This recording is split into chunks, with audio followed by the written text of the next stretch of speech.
Il est 6h33 sur Europe 1. À quelques jours maintenant du premier anniversaire de l'invasion russe, l'Ukraine est au cœur du sommet de la sécurité européenne à Munich. Et l'occasion pour les Occidentaux de dresser un premier bilan et de réaffirmer leur soutien à l'Ukraine. Emmanuel Macron prendra la parole. Le président français qui a changé de discours, William Molinier.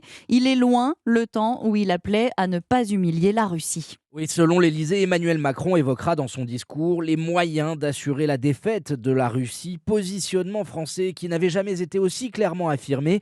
Le chef de l'État, qui s'était attiré les foudres de certains pays européens, notamment à l'Est, souhaite désormais sans ambiguïté la victoire des Ukrainiens, à un moment où sur le champ de bataille, la manœuvre risque de tourner rapidement à l'avantage de Moscou.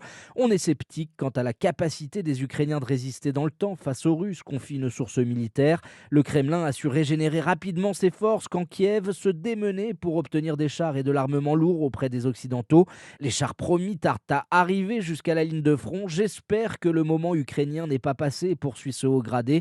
C'est aussi un des enjeux de la conférence de Munich. Comment assurer la sortie de crise et garantir la stabilité d'une Europe divisée entre des pays de l'Est très inquiets pour leur sécurité et ceux plus à l'Ouest dont les opinions publiques sont moins enclines à supporter l'effort de guerre. William Molinier pour Europe 1.